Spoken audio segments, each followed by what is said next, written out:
ទិដ្ឋភាពភូមិនៅពេលព្រះអាទិត្យរះផ្ទះឈើលើសដើមត្នោតអបស្រាលក្មេងស្រីឆ្លាតវៃឈរនៅមុខផ្ទះឈើមើលព្រះអាទិត្យរះភ្នែកពោពេញដោយការចង់ដឹងមុខក្មេងស្រីបង្ហាញភ្នែកធំមានការគិតជ្រាលជ្រៅពន្លឺទន់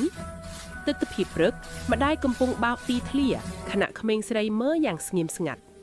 ក្មេងស្រីជួយម្ដាយកាន់កន្ត្រកតូចមុខញញឹមក្មេងស្រីអង្គុយលើដីគូរូបរាងនឹងលេខលើដីដោយដំបងចិត្តដីបង្ហាញរូបគំនូរលេខនិងលំនាំសាមញ្ញពន្លឺថ្ងៃប៉ះលើដីក្មេងស្រីរៀបចំថ្មតូចរាប់ដោយម្រាមដៃមុខផ្ដោតអារម្មណ៍កុមារផ្សេងលេងសប្បាយនៅជិតខណៈក្មេងស្រីឈរមើលដោយការគិតក្មេងស្រីអានសៀវភៅចាស់ក្រោមដើមឈើស្លឹកធាក់ស្រាលក្មេងស្រីមើលទៅមេឃពពកផ្លាស់ទីយឺតពន្លឺថ្ងៃលិចប៉ះលើមុខក្មេងស្រីនាងញញឹមដោយសង្ឃឹម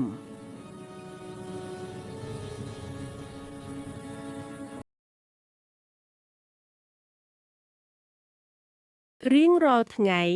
នាងដើរទៅសាលារៀនដោយក្តីសង្ឃឹមសាលារៀនគឺជាកន្លែងដែលនាងស្រឡាញ់នៅទីនោះនាងរៀនអ្វីថ្មីជារៀងរាល់ថ្ងៃ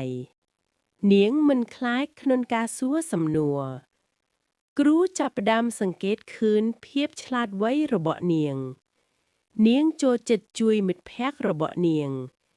ការអាននិងបើកសៀវភៅចំណេះដឹងរបស់នាងខិតខំរៀនដោយភាពអត់ធ្មត់ជានិច្ចនាងគិតអំពីអ្វីដែលនាងចង់រៀនឲ្យបានច្រើនគំនិតថ្មីក៏ចាប់ផ្ដើមកើតមានឡើងនាងចង់ប្រើចំណេះដឹងដើម្បីជួយអ្នកដទៃការរៀនធ្វើឲ្យនាងទៅមុខជានិច្ចអ្នកភូមិបានជួបជុំគ្នានៅជុំវិញពាងទឹកដែលសឹងតែរីងអស់ទឹកដោយទឹកមុខពោពេញទៅដោយក្តីបារម្ភក្មេងស្រីកម្ពុជាដ៏ឆ្លាតវៃម្នាក់ឈរនៅក្បែរនោះបន្តិចកំពុងសង្កេតមើលអ្នកភូមិយ៉ាងស្ងៀមស្ងាត់នៃដីដែលប្រេះបែកនិងរុក្ខជាតិក្រៀមស្វិតបង្ហាញពីការខ្វះទឹកក្មេងស្រីដ៏ឆ្លាតវៃលុតជង្គង់ចុះហើយយកដៃប៉ះដីស្ងួតក្មេងស្រីដ៏ឆ្លាតវៃកំពុងគូសប្លង់ភ្លើយទឹកដ៏សាមញ្ញមួយនៅលើដីដោយប្រើមែកឈើស្នាមគូបញ្ចេញពន្លឺជារូបបំពង់ឫស្សីនិងទឹកហូរបានលិចឡើងនៅពីលើគំនូររបស់នាង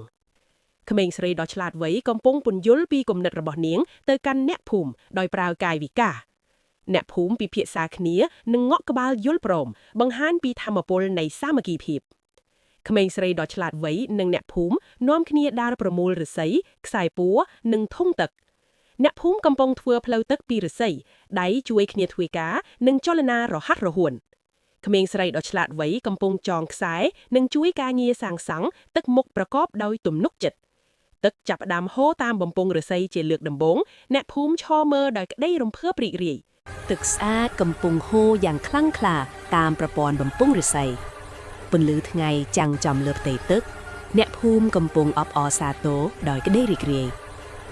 អ្នកភូមិកំពុងដងទឹកស្អាតដាក់ពាងនិងធុងយ៉ាងរីករាយទឹកមុខញញឹមស្រស់ក្មេងស្រីដ៏ឆ្លាតវៃម្នាក់ឈរយ៉ាងមានមោទនភាពដោយដាក់ដៃលើត្រគាកអ្នកគ្រូក្នុងភូមិមកដល់ហើយញញឹមដោយមោទនភាពចំពោះក្មេងស្រីដ៏ឆ្លាតវៃនោះការទំនាក់ទំនងប្រកបដោយការគោរពនិងភាពកក់ក្ដៅម្ដាយអូបកូនស្រីរបស់ខ្លួនយ៉ាងណែនដោយក្តីរីករាយនិងមោទនភាពក្មេងៗក្នុងភូមិនាំគ្នាលេងនិងបាចទឹកនៅក្បែរប្រព័ន្ធបំពង់ឫស្សីសំឡេងសើចសប្បាយរីករាយនៃស្នាមញញឹមដ៏រីករាយរបស់ក្មេងស្រីដ៏ឆ្លាតវៃ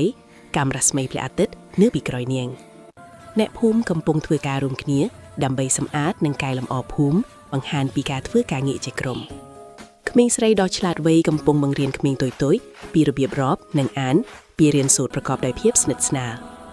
ថ្ងៃលិចប្រកបដោយសន្តិភាពនៅពីលើភូមិដែលបានកែលម្អក្មេងស្រីដ៏ឆ្លាតវៃឈរនៅលើតួតូចមួយសម្លឹងមើលភូមិដោយក្តីមោទនភាពនិងក្តីសង្ឃឹម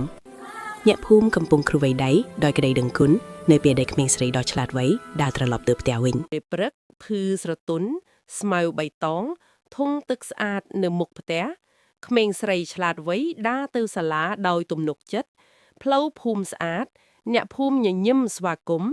ក្នុងថ្នាក់រៀនគ្រូបង្ហាញក្មេងស្រីឆ្លាតវៃដោយមោទនភាព សិស្សផ្សេងៗមើលដោយការចាប់អារម្មណ៍ក្មេងស្រីជួយមិត្តរួមថ្នាក់រៀបចំគម្រោងតូចមួយការងារជាក្រុមអារម្មណ៍សហការល្អយប់មួយក្មេងស្រីអង្គុយរៀនក្រោមភ្លើងតូចនៅផ្ទះទិដ្ឋភាពសុបិនអនាគតក្មេងស្រីក្លាយជាវិស្វករជួយភូមិផ្សេងៗអ្នកភូមិមើលក្មេងស្រីដោយមោទនភាពនិងសង្ឃឹមមុខញញឹមម្ដាយដាក់ដៃលើស្មាកូនស្រីយ៉ាងទន់ភ្លន់បង្ហាញការគាំទ្រពីគ្រួសារក្មេងស្រីញញឹមដោយទំនុកចិត្តមើលទៅលើដោយរីករាយរូបសម្រោលក្មេងស្រីឈរមើលទិសអនាគតក្រោមថ្ងៃលិចពណ៌មាសអក្សរលេចឡើងយ៉ាងទន់ភ្លន់លើអេក្រង់ចំណេះដឹងបូកចិត្តល្អស្មើនឹងការផ្លាស់ប្ដូរទិដ្ឋភាពទូលាយភូមិនៅតែនថ្ងៃលិចក្មេងស្រីដើរទៅមុខដោយសង្ឃឹម